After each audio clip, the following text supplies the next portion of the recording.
Hey everyone, Nigel and Luke here, and welcome to Crime Zone.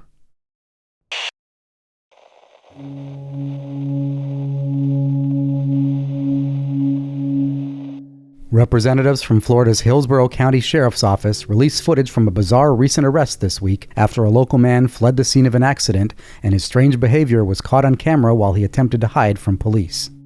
According to reports, the whole thing started just after 7 p.m. on Christmas Eve when Hillsborough County Police were called about a one-vehicle crash near the intersection of East Bears and North Nebraska Avenues.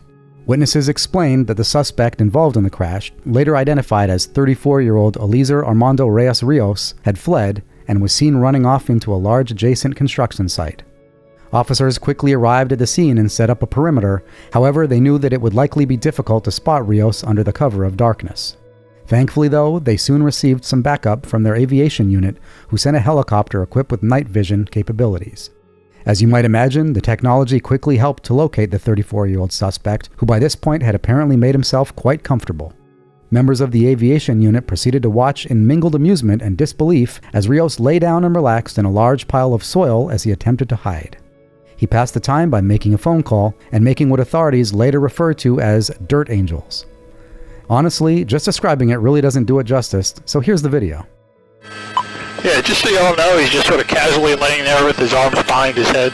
Definitely the short's got his right arm behind his head and his left arm down by his side at the moment. We'll let you know if he moves or anything happens with him.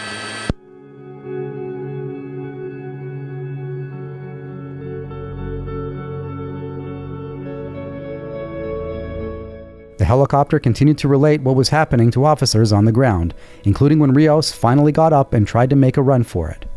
He eventually climbed a fence to get out of the construction site, though was almost immediately captured by 3 deputies and a canine unit thanks to the information the aviation unit provided. According to reports, Rios is now facing multiple charges, including leaving the scene of an accident, driving with a cancelled, suspended, or revoked license, and trespassing on a construction site.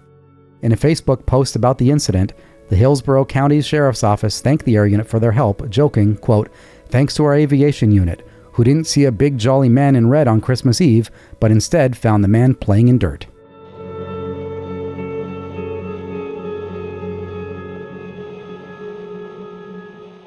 A Las Vegas man is reportedly facing more than a dozen new charges this week after he attacked a judge during a sentencing hearing, the footage from which has since gone viral on social media. According to reports, the whole thing started shortly after 11 a.m. on January 3rd, when the man in question, 30-year-old Deobra Redden, was in the middle of a sentencing hearing after being convicted of attempted battery with substantial bodily harm. The conviction came following an incident in April of 2023 in which Redden reportedly attacked a man with a baseball bat. He was initially charged with felony assault with a deadly weapon, though in November pleaded guilty to a reduced charge. During the sentencing hearing this week, Redden's lawyer asked that he be granted parole. The 30-year-old also claimed that he was trying to do better. However, after looking at Redden's lengthy criminal history, presiding Clark County District Judge Mary K. Holthus denied this, citing the previous leniency Redden had been shown and stating, quote, "I appreciate that, but I think it's time you get a taste of something else because I just can't with your history." That's when things went completely off the rails. Before Judge Holthus could read out Redden's sentence, she was attacked by the 30-year-old. Out of nowhere, he had rushed the dais, Superman jumping over it and tackling her to the ground. Though Holthus fought back and was quickly aided by several others in the courtroom, it apparently took several minutes before Redden was finally subdued. Thankfully, it appears that no one was severely wounded as a result of the attack, though several people had to be treated for injuries. The judge reportedly had her head slammed into the ground during the assault, while a court clerk suffered minor injuries to his hands, and a courtroom marshal was taken to the hospital with a gash to his forehead and a dislocated shoulder. Even after being restrained, Redden apparently continued to cause problems. He allegedly spat in the face of an officer and claimed that the judge had it out for him and was evil. He also refused to return to court later this week after being brought up on new charges. According to reports, the 30-year-old is facing 13 new charges in connection with the dramatic incident, including coercion with force or threat of force, extortion, intimidating public officers / others with the use of force, disregard of the safety of person / property, and battery by prisoner, probationer, or parolee. Regardless, officials say that Redden will have to face Judge Holthus again to complete his sentencing. Following the incident, Redden apparently admitted that he was trying to kill the judge during the attack. In his defense, he bizarrely claimed that he did it because he was, quote, having a bad day.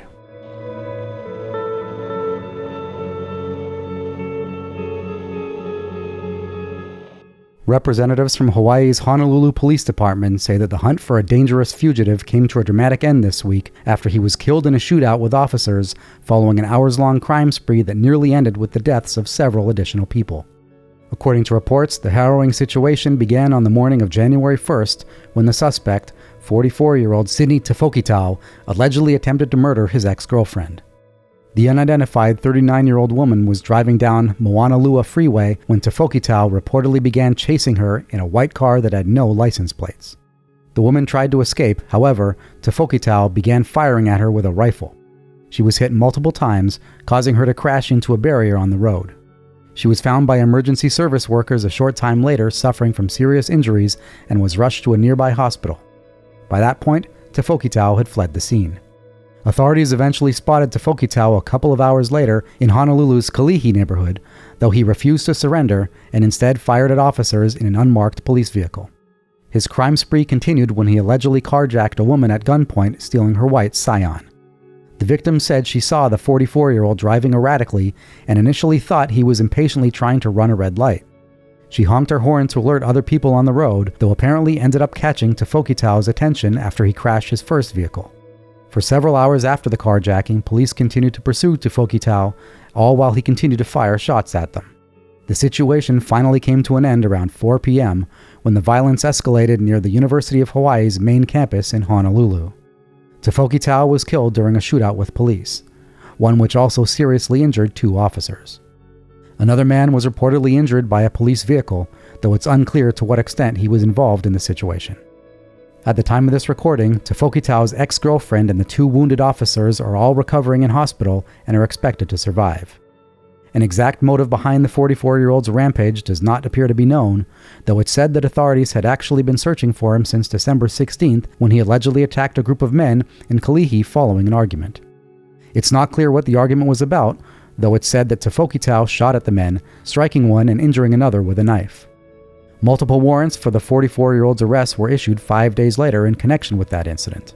Both situations are still currently under investigation.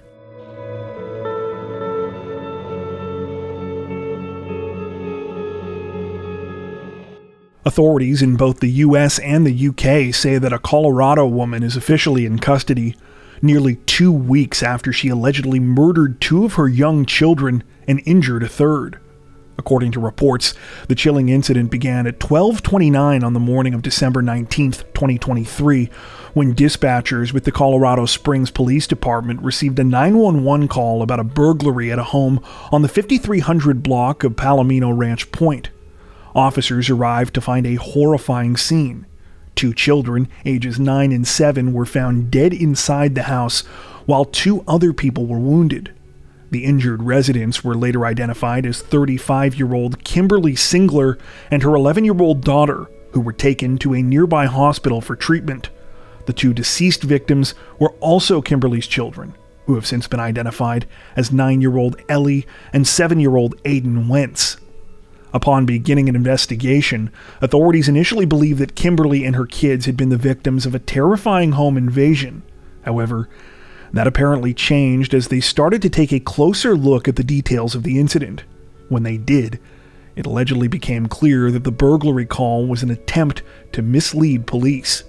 While Kimberly was reportedly cooperative at the start of the case, this also quickly changed as evidence uncovered turned her from an apparent victim to the prime suspect.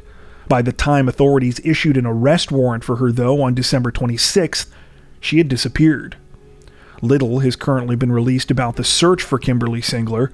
However, we do know that it ended on December 30th when she was discovered to be hiding in the UK.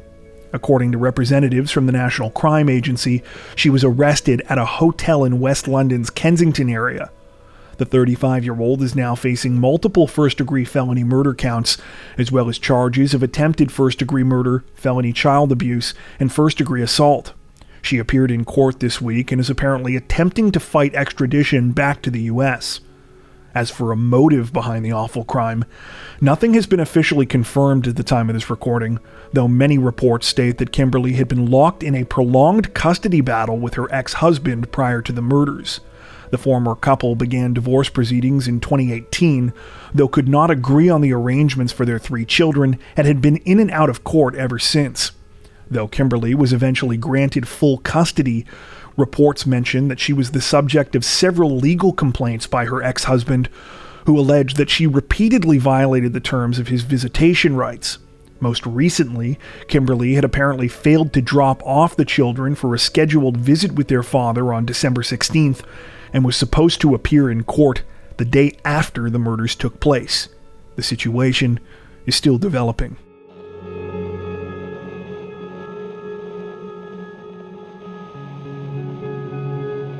Authorities in Jefferson County, Colorado say that a 26-year-old man is facing charges this week after he allegedly burglarized a local business, but was caught as he was found still at the crime scene waiting for the rideshare driver he planned to use as his getaway vehicle. According to reports, the whole thing began just after 10 p.m. on December 28th, when police in the Denver suburb of Wheat Ridge received a call from the owner of a local plumbing store. The owner said that they discovered a hole cut in the fence around their business and had contacted them after finding surveillance footage of a thief walking around inside. When officers arrived at the scene, things immediately took a strange turn when they spotted a car idling nearby. Inside was a man who said that he was an Uber driver and was supposed to be picking up a passenger named Jose. No sooner had this interaction taken place than police noticed a man dressed in a dark hoodie and a ski mask who was seen walking towards the vehicle before taking a sudden detour. The man was an exact match to the burglary suspect and was carrying what appeared to be a heavy backpack. When asked if he was waiting for an Uber, the man paused for a moment before saying no. He then claimed that his name was Raul and he was on his way to his mother's house. Huh? Are you looking for an Uber? No. Okay. Take care of your hands out of your pocket. Oh, yeah? What's your name, man? Stop. Stop running. No. Me. Stop. Yeah, but you're matching the description of what the victim is saying. I gotta go for the house for my mom. Okay. For real, en serio. Do you have a name? Do you have anything? Yeah, Raul. Do you have an ID on you? No, not right now. Unfortunately for the suspect, his story completely fell apart upon a search of his backpack. Inside was more than $8,600 worth of stolen tools. He was arrested, and a fingerprint scan at the police station subsequently confirmed that his name was indeed Jose. The 26-year-old is now facing multiple charges, including theft of more than $2,000, criminal trespassing, and false reporting to authorities. In a statement after the incident on social media, Wheat Ridge police joked, quote, "It may not be the best idea to have an Uber pick you up at the crime scene."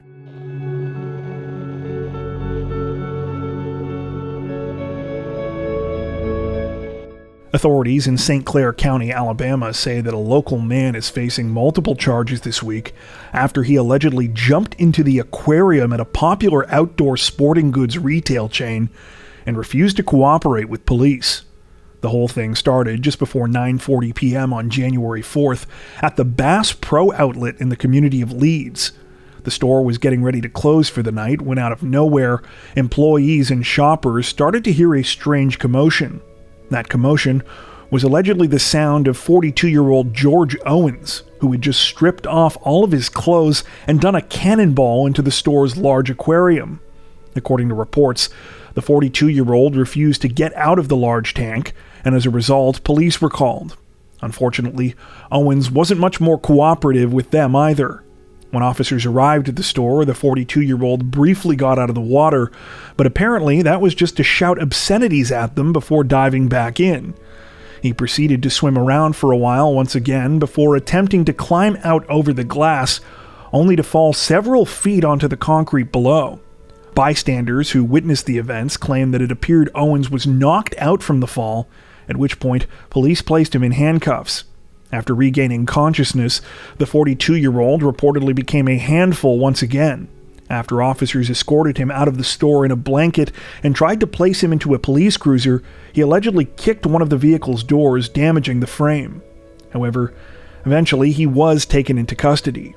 It's now believed that Owens may have been suffering from some sort of mental health crisis during the incident. Immediately before jumping into the Bass Pro Aquarium, the 42-year-old was reportedly acting erratically and crashed his vehicle into a pole in the store's parking lot. At the time of this recording, he is facing a number of charges, including public lewdness, disorderly conduct, resisting arrest, second-degree assault, 2 counts of criminal mischief, and 2 counts of reckless endangerment.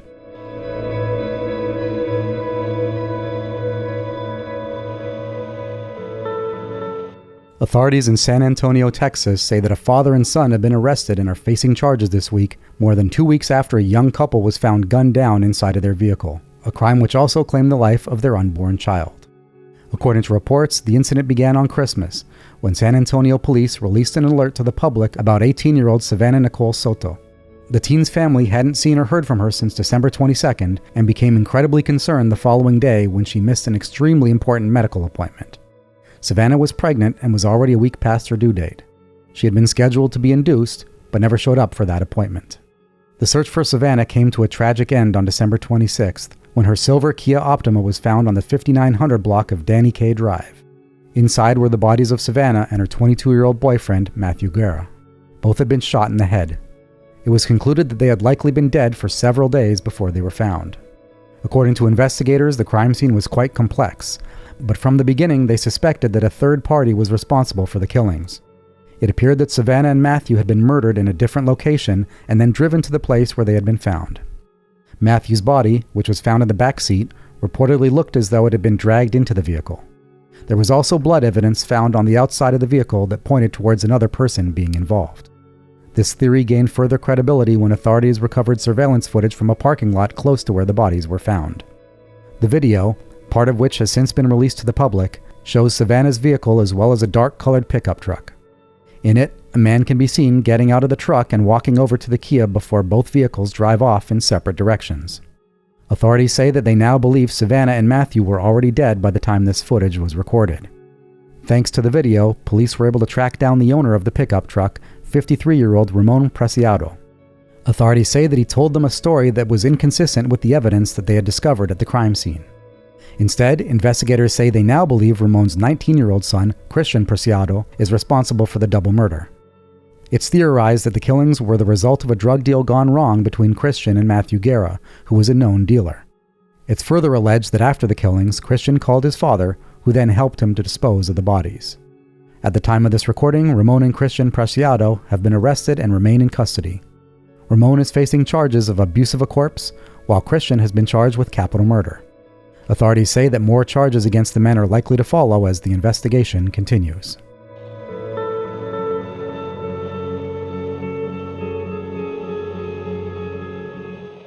Authorities in Dallas County, Iowa say that 2 people are dead this week, including the gunman, following a disturbing shooting at a local high school and middle school. According to reports, the incident unfolded on the morning of January 4th at Perry High School and Middle School. It was supposed to be the start of the spring semester and was the first day back for students after winter break. The terrifying situation began at 7:37 a.m. when the alleged shooter, later identified as a 17-year-old student at the school, Dylan Butler, walked into the cafeteria and opened fire on those inside. Though the school day hadn't officially started, a breakfast program was being held there at the time for students from multiple grades. As the attack continued out into the halls, those in neighboring classrooms and other parts of the building began to realize what was happening. Those who could fled the school, while others barricaded themselves inside as best they could. Police arrived at the scene within minutes and began tending to the victims and locking down the scene. Shortly after this, it was confirmed that Butler had died of a self-inflicted gunshot wound. He was reportedly armed with a pump-action shotgun and a small-caliber handgun, with authorities later revealing that they had recovered a rudimentary improvised explosive device inside the building as well. Sadly, It was soon announced that Butler wasn't the only person to be killed as a result of the terrifying attack. A 6th grade student at the school, 11-year-old Amir Jalif, died of his injuries after allegedly being shot by Butler 3 times. According to reports, Amir was a happy and friendly person who was known for being kind to others. Tragically, his family said that he had run ahead to school early that day because he couldn't wait to see his friends after the winter break. 5 other people were reportedly wounded as a result of the attack. So far, little has been released about these victims, though all of them are expected to survive. 4 of them have been identified as students, while one is said to be the school's principal. As for a motive behind the chilling attack, currently nothing has been confirmed. However, there are multiple reports alleging that it may have been in retaliation for bullying. Several of those that knew the 17-year-old allege that he was bullied from the time that he was in elementary school, and further claim that school administrators and officials did little to intervene. Shedding further light on Butler's state of mind leading up to the incident are excerpts from his now-deleted social media accounts. According to reports, a photo uploaded to his TikTok account on the morning of the attack appears to show him inside of a bathroom at the school with a duffel bag. The post is ominously captioned with the subtitle, quote, "Now we wait." Additional reports state that the teen was active on the messaging platform Discord shortly before the shooting, where he spoke about, quote, "gearing up." At the time of this recording, the situation is still under investigation. Before we wrap up, we'd like to take a second to give a huge shout out to everyone who has made it this far into the video. Seriously, thank you so much for watching. If you found today's upload interesting and informative, we'd be honored if you'd consider liking and subscribing, as well as hitting the notification bell and selecting all notifications to stay up to date with our latest releases. If you're looking for additional ways to help support the channel, we'd love to have you join us over on Patreon. Patrons get ad-free and early access to all of our content, as well as 4 additional stories per week for each of our Crimes of the Week and Crimes of the Week International videos. You can learn more at patreon.com/crimezone, where you'll also find some of the fine folks whose names are currently on screen. All that being said, we understand that not everyone has the means to support financially, and that's totally okay. We appreciate every like, sub, share, and comment that you send our way. Once again, thanks so much everyone, and take care.